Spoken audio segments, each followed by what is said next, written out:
Introdução. O feminismo nos Estados Unidos e no mundo ocidental hoje é amplamente considerado como uma luta completamente positiva, necessária e lógica pela igualdade e justiça entre os sexos. A ideologia feminista e seus movimentos políticos resultantes foram responsáveis pelas mudanças sociais mais amplas, abrangentes e fundamentais na história humana em um período muito curto de apenas cerca de 100 anos.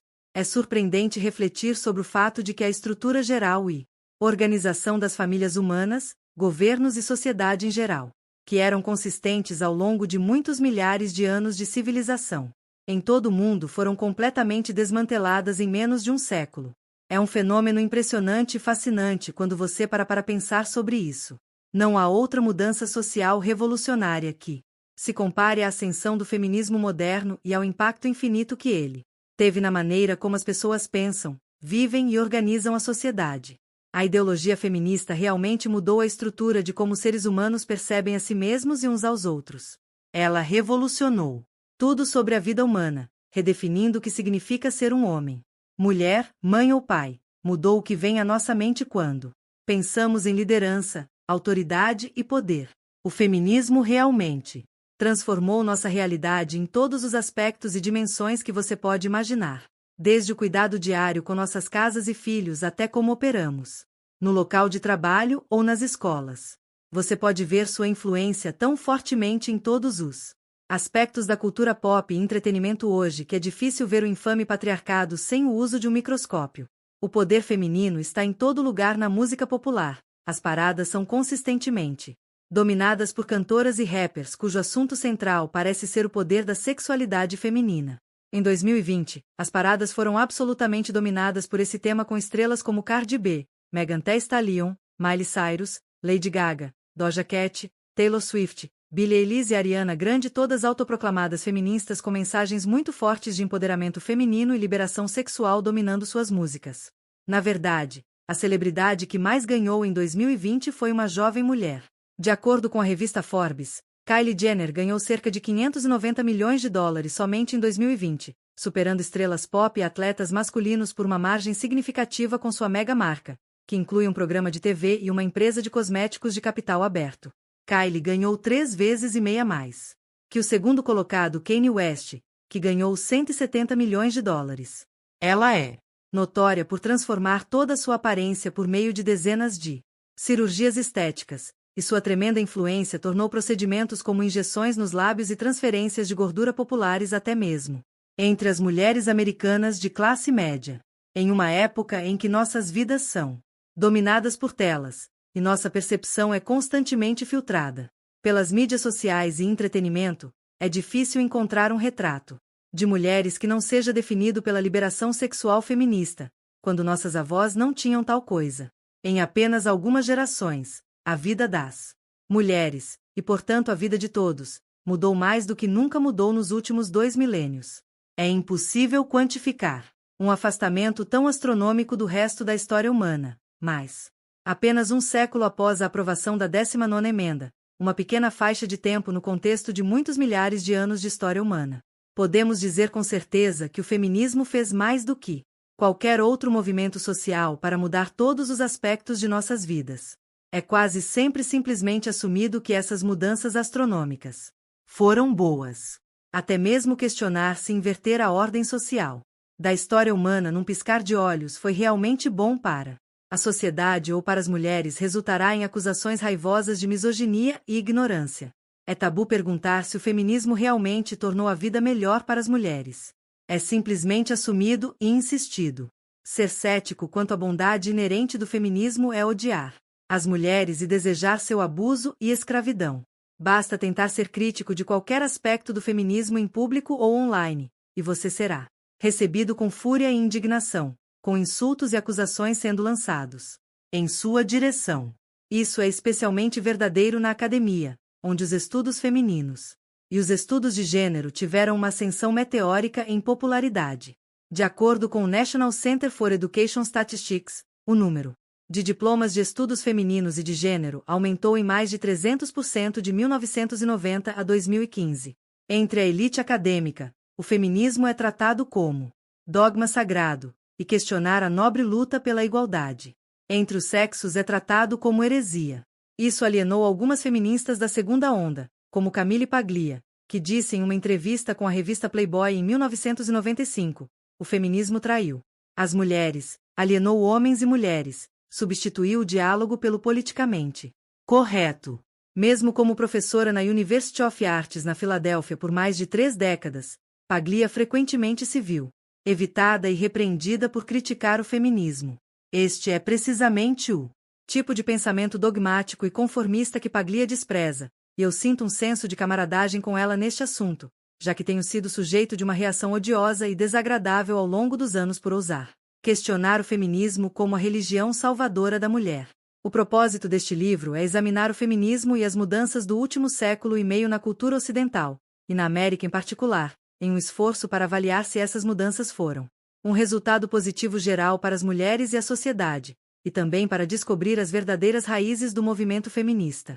Comecei minha pesquisa para este livro pensando que seria principalmente sobre as elites poderosas que financiaram o feminismo no Ocidente, e suas motivações para fazê-lo, o que este livro absolutamente cobre, mas fiquei espantada com os sistemas religiosos subjacentes que foram a verdadeira base da revolução feminista. Eu não tinha ideia de até que ponto as crenças religiosas esotéricas motivaram as primeiras feministas, e conforme eu mergulhei em uma toca de coelho de pesquisa por quase 2 anos, descobri que isso nunca mudou. Como a maioria das pessoas, eu pensava no feminismo como primariamente um movimento político. Eu nunca teria imaginado quanto o feminismo era realmente um movimento religioso, e quão profundamente as crenças das primeiras feministas motivaram a causa da libertação das mulheres. Nem eu entendia que o feminismo não era de forma alguma um movimento orgânico, de base, que é sempre como ele é descrito. No decorrer da escrita deste livro, eu descobri que todos os movimentos políticos são na verdade batalhas espirituais em sua fundação.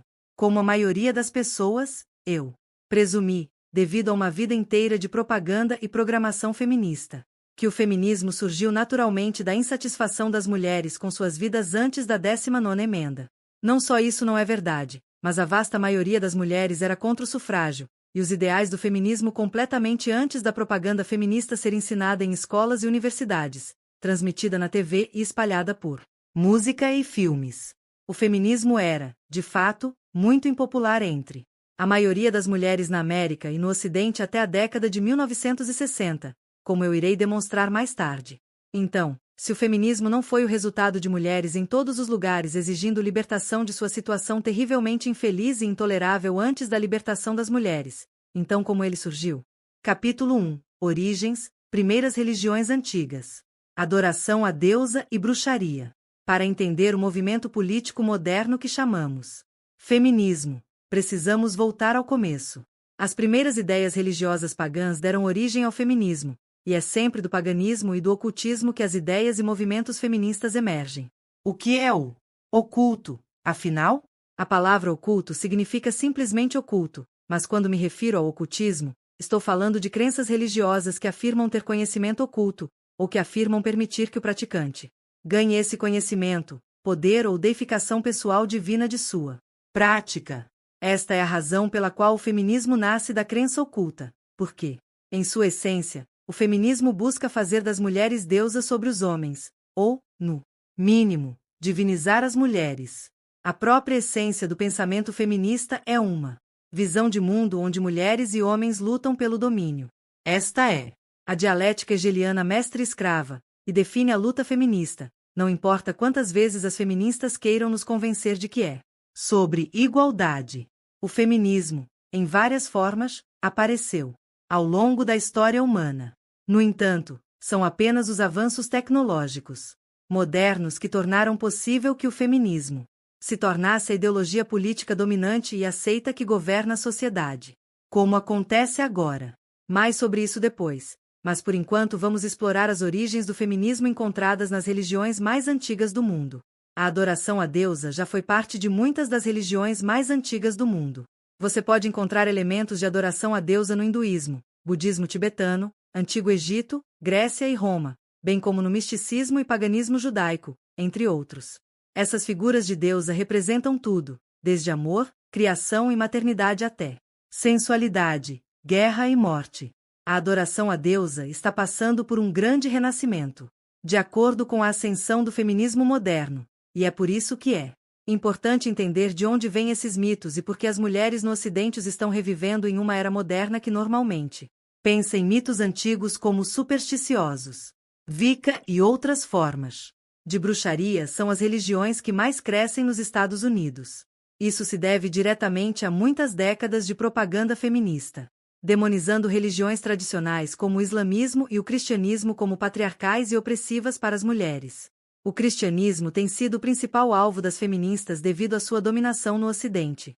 A maioria das mulheres compra o feminismo primeiro, tendo sido ensinada em escolas públicas e universidades, bem como por meio da cultura pop, que as mulheres que vieram antes delas lutaram uma corajosa guerra popular contra o patriarcado.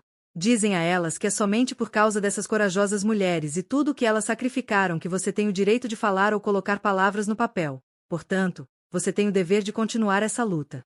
O cristianismo é uma religião patriarcal, com todas as coisas sendo criadas por Deus Pai, em vez de alguma deusa Mãe Terra, o que significaria que não apenas o patriarcado é a ordem natural e divina do mundo criado, mas que o feminismo é uma batalha que não pode ser vencida contra um Pai Celestial onipotente.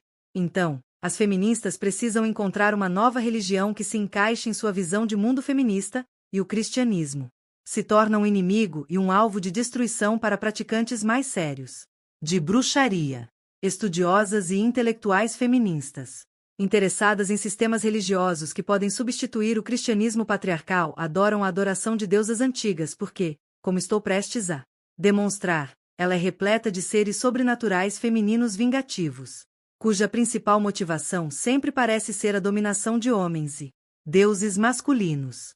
Faz todo sentido que as feministas modernas sejam atraídas por contos de seres tão poderosos que lutam contra o patriarcado desde o início dos tempos. Uma das figuras de deusa mais antigas e perenes é a antiga deusa mesopotâmica Inanna, também conhecida como Ishtar, associada à estrela da manhã, ou ao planeta Vênus. Ela foi adorada pela primeira vez na Suméria, talvez já em 4000 a.C., mas ela é ainda adorada por vários cultos religiosos até hoje. Ela era adorada como a deusa do amor, ou mais precisamente, da sexualidade feminina, e da guerra, e a rainha do céu na antiguidade, mas, entre os adoradores modernos da deusa, ela parece ser principalmente um ícone do poder sexual feminino e da libertação. Simone de Beauvoir menciona Inanna em seu famoso livro O Segundo Sexo, dizendo que ela representa a mulher não domesticada e descompromissada. Inanna Ishtar também é uma figura muito importante na Wicca gardneriana, com seu nome aparecendo várias vezes em liturgias, cantos, feitiços e mitos wiccanos. Em um antigo poema sumério, o deus Enki estabelece a ordem do mundo, dando a cada uma das 7 divindades um domínio e certo poder. Inanna está insatisfeita com o que quer que tenha sido dado a ela, e Enki a dispensa. Ela o desafia para uma competição de bebida e vence.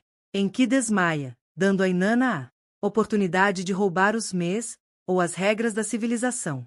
O Mes continha todos os aspectos da humanidade, e com isso em sua posse, Inanna é capaz de ganhar mais poder para si mesma. Ela nunca foi associada ao casamento ou à maternidade, mas em vez disso estava frequentemente buscando mais poder, especialmente sobre homens e deuses. Ela também é notória por tratar seus amantes homens de forma humilhante e sádica, usando sua sexualidade para controlá-los e puni-los. Por esse motivo, a magia ritual realizada em sua homenagem geralmente inclui BDSM, ou um elemento dominatrix submisso. Inanna também geralmente acredita-se que não tenha filhos. No épico Acádio de Gilgame, Inanna, agora Ishtar, pede a Gilgame para ser seu amante. Ele se recusa, citando as coisas horríveis e sádicas que Ishtar fez a todos os seus antigos amantes. Ela fica furiosa com a resposta dele e envia o touro do céu para atacá-lo. É fácil ver por que tal personagem seria um herói das feministas modernas. Há uma tendência marcante no renascimento da adoração à deusa moderna, de venerar apenas deusas que dominam deuses masculinos e humanos, em vez de deusas que tipificam maternidade, casamento ou submissão a entidades masculinas. Não consigo pensar em nenhuma outra motivação para uma preferência tão forte dessas deusas do poder feminino frequentemente vingativas e violentas sobre as maternas submissas, além do fato de que o feminismo moderno está tão preocupado em dominar e punir homens e buscar poder para as mulheres. Isso talvez seja melhor ilustrado pela lenda de Lilith. A lenda de Lilith pode ter se originado na antiga Suméria também. Na verdade, Uma lenda de Nana diz que ela pegou uma árvore das margens do Eufrates e a levou para seu jardim para transformá-la em um trono para si mesma, mas a árvore era habitada por uma serpente, um pássaro. E Lilith, que muitos acreditam ter sido a precursora da lenda popular judaica de Lilith. Ela faz seu caminho para o misticismo judaico-rabínico já no primeiro século depois de Cristo e é mencionada no Talmud babilônico e no Zohar, de acordo com a primeira lenda registrada de Lilith. Contida no alfabeto de Ben Sira, Lilith foi a primeira esposa de Adão. Feita da terra como ele era. Ela se recusou a assumir a posição sexualmente. Submissa abaixo de Adão, pronunciou o nome secreto de Deus. E voou para o céu. Ela foi para o Mar Vermelho, onde Deus enviou 3 anjos para trazê-la de volta ao Éden. Deus disse que ela deveria retornar, ou se não sende seus filhos, que aparentemente são demônios, deve morrer todos os dias. Lilith diz aos anjos para deixá-la em paz, e que ela foi apenas criada para causar doenças e morte em bebês. Eles ameaçaram afogá-la no mar se ela se recusasse a retornar a Adão. Eventualmente, Lilith faz um acordo com os anjos de que ela poupará qualquer bebê que seja protegido por um amuleto contendo os nomes dos 3 anjos. E que 100 de seus filhos demônios morrerão todos os dias. Outras tradições místicas judaicas dizem que Lilith é uma súcubo que estupra homens durante o sono, a fim de gerar filhos demônios. O Zohar diz que ela é não apenas a primeira esposa de Adão, mas também a esposa de Satanás. Ela é conhecida como um demônio, uma ladra e assassina de bebês. Na Idade Média, os judeus adornavam os berços dos bebês com amuletos contendo os nomes dos 3 anjos para proteger a criança de Lilith. Dizem que o Talmud contém um aviso de que os homens não devem dormir em uma casa sozinhos, para não se tornarem vítimas dela. Ela representa o lado negro da deusa. Por esse motivo, ela é uma figura muito popular no ocultismo e na Wicca. Ela aparece nos escritos ocultos de Gerald Gardner e Aleister Crowley. No paganismo moderno e na bruxaria, ela representa a libertação feminina e o controle sexual, os direitos ao aborto e até mesmo a vingança contra os homens. Outra deusa antiga que é venerada entre as feministas é a deusa hindu Kali. Na verdade, ela foi apresentada na primeira edição de pré-visualização da revista Mestre, na primavera de 1972.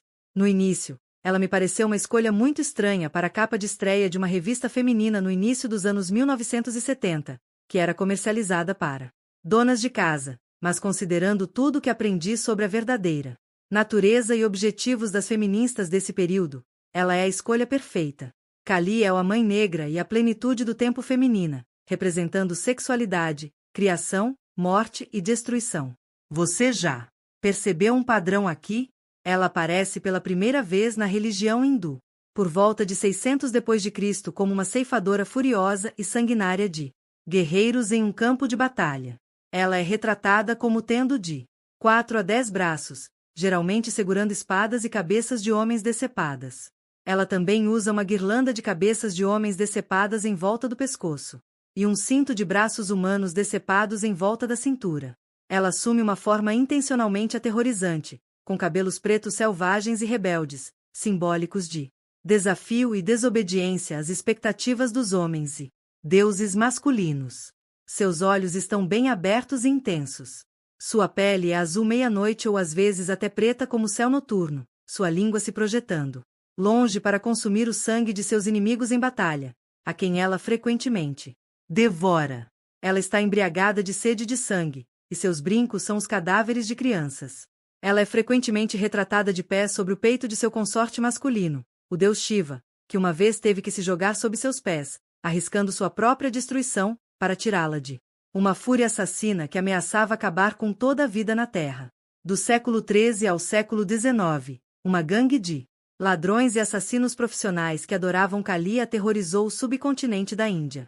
Conhecidos como Tugeges, ou Thugs, é daí que a palavra inglesa Thug, que significa criminoso de rua, se origina. Tugeges eram seguidores fanáticos de Kali, que realizavam assassinatos rituais em sua homenagem. O Guinness Book of World Records diz que os Tugeges podem ser responsáveis por mais de 2 milhões de assassinatos rituais, tornando-os um dos cultos à morte mais prolíficos da história. Eles se consideravam filhos de Kali, nascidos de seu suor. Algumas fontes dizem que os Tugeges acreditavam que seus sacrifícios para Kali ajudavam a proteger as pessoas de sua ira, que poderia destruir toda a humanidade. Eles também matavam apenas homens, já que eram a oferta preferida de Kali, e porque ela provavelmente ficaria irritada com a matança de mulheres. Quando os britânicos colonizaram a Índia, eles descobriram os Tuaregs em 1807 após investigar os misteriosos desaparecimentos de viajantes. O capitão britânico William Henry Sleeman foi encarregado da grande tarefa de livrar a Índia dos Tugs, o que ele realizou capturando alguns deles e usando métodos de interrogatório para obter informações suficientes sobre a fraternidade secreta para derrubá-la. A banda de rock britânica The Rolling Stones até se refere aos Tugs em sua música Sympathy for the Devil na letra, e eu coloquei armadilhas para os trovadores que são mortos antes de chegarem a Bombaim. Acho essa referência especialmente interessante, já que os Rolling Stones têm como seu logotipo uma boca aberta com uma língua para fora, assim como a própria Kali. Feministas modernas, estejam elas envolvidas em práticas ocultistas ou não, veem Kali como um ícone definitivo do feminismo. Aqueles com tendências ateístas podem vê-la apenas como um símbolo realmente foda do poder feminino porque ela causa medo nos corações dos homens, até mesmo guerreiros. Ela é capaz de destruir o mundo com sua ira feminina. O que poderia ser mais legal do que isso para uma feminista jovem e rebelde, que vê a história como uma luta pelo poder entre homens e mulheres. As mulheres, como seres de intuição e emoção, tendem a ser atraídas para a prática oculta com grande facilidade. Pode começar sem nenhuma intenção religiosa, ou mesmo como um interesse para uma mulher que é desencorajada pela religião tradicional, começar a ler sobre figuras e ícones ocultos. Práticas ocultas baseadas na adoração da natureza podem parecer especialmente benignas até mesmo para o ateu mais ferrenho, quase como um senso geral de apreciação pela natureza em vez de qualquer tipo de envolvimento misterioso nas artes das trevas. Este parece ser o caminho mais comum para feministas modernas iniciarem práticas ocultas. O colorido e atraente mito de Kali é um começo fácil para mulheres jovens tentando se sentir poderosas e em controle de suas próprias vidas. O folclore diz que pessoas com línguas longas e pontudas podem ser tocadas por Kali ou chamadas a ela e podem se considerar sob sua proteção. Kali simboliza a libertação e a ira feminina diante de qualquer tentativa de ser domesticada por homens. Sabendo disso, eu me pergunto se há alguma coincidência que tantos ícones pop feministas famosos como Miley Cyrus, Cardi B, Katy Perry e Beyoncé sejam tão frequentemente vistos mostrando a língua, mesmo em capas de álbuns e em grandes apresentações televisionadas, como shows de premiação e apresentações do intervalo do Super Bowl, que são tão incrivelmente ricos em outros simbolismos ocultos. O agora infame e premiado hino do poder feminino do hip-hop, de Cardi B e Megan Thee Stallion, WAP, que aparentemente significa, com o perdão da vulgaridade, Wet as Pussy, inclui tanto simbolismo oculto no videoclipe e até na foto promocional da música, que eu poderia escrever um pequeno livro só sobre isso. Mas por uma questão de brevidade, usarei apenas a foto promocional do single para demonstrar o antigo simbolismo pagão sendo usado por estrelas pop feministas. Há muita coisa acontecendo nesta foto. Parece uma homenagem ao deus romano Janus, retratado acima, ou talvez aos gêmeos de Gêmeos. Até o cabelo, que é trançado, parece muito semelhante em estilo às estátuas romanas. Claro, as línguas estão para fora em referência a Kali.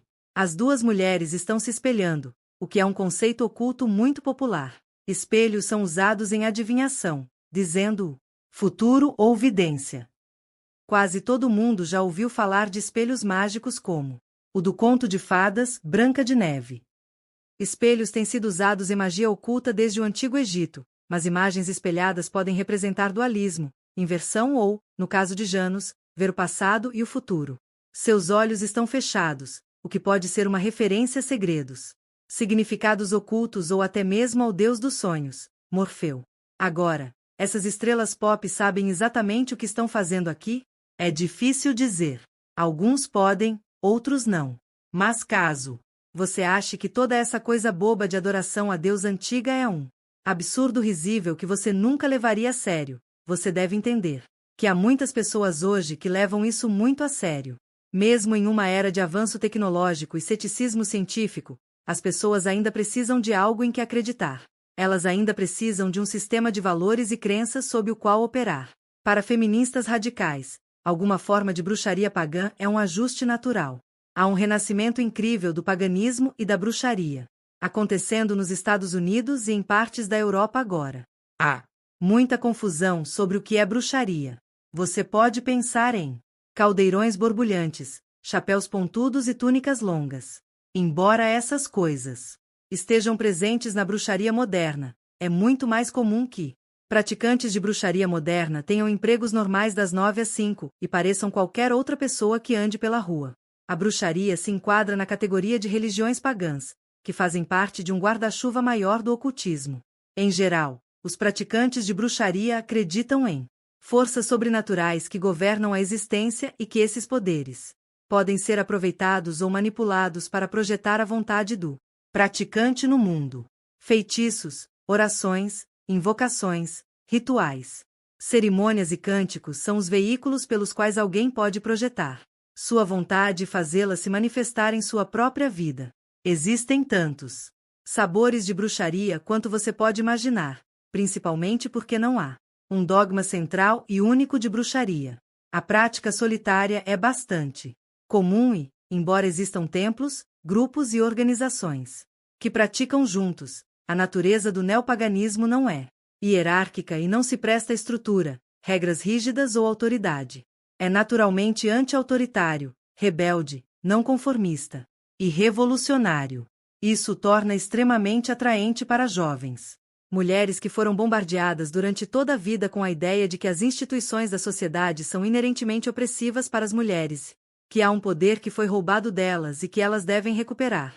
Comunidades online para mulheres interessadas em bruxaria são cheias de postagens principalmente sobre a visão de mundo política feminista e como reforçar essa visão de mundo por meio da magia cerimonial.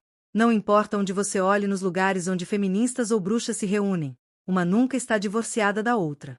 Na verdade, um dos maiores e mais amplamente praticados ramos da Wicca hoje, chamado Dianica Wicca em homenagem à deusa romana Diana, é uma tradição Wicca baseada na filosofia feminista americana.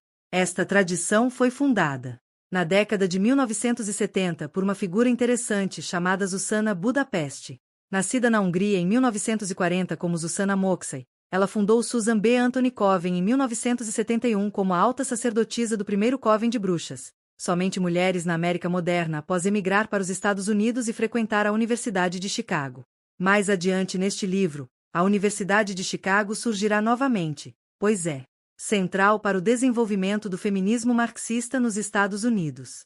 Como muitas separatistas feministas radicais dos anos 60 e 70, Zuzana, que atende por Z, se casou com um homem e teve 2 filhos. Antes de perceber que era lésbica, ela se divorciou para evitar a dualidade entre homens e mulheres, como ela mesma diz. Em uma postagem de blog de 2011 intitulada Porque eu sou uma bruxa, Z nos diz: eu vi a religião como a mais alta das políticas, ainda vejo. Central para seu trabalho é a ideia de que o feminismo precisa de uma dimensão espiritual, ou seja, bruxaria e adoração à deusa. Z entende que a ideologia política feminista pode só se tornar poderosa o suficiente para atingir seus objetivos finais se houver uma dimensão espiritual e cerimonial de fé por trás dela. Mesmo que você seja o tipo de pessoa que não acredita nesse tipo de coisa, o que é muito mais importante é que os praticantes de bruxaria acreditam nisso. Na verdade, toda magia é simplesmente uma projeção da vontade na realidade. Se a fundadora da Wicca feminista diz que o feminismo político e a bruxaria andam de mãos dadas, quem somos nós para discordar? Embora essa forma particular de adoração à deusa e bruxaria seja nova, é essencialmente uma releitura moderna da mesma adoração pagã à deusa que está conosco desde o início da civilização. O feminismo é simplesmente o braço político dessa religião antiga. Com isso em mente, vamos seguir o espírito feminino obscuro da adoração à deusa antiga no berço da civilização até a Europa medieval, onde a bruxaria encontra o cristianismo medieval.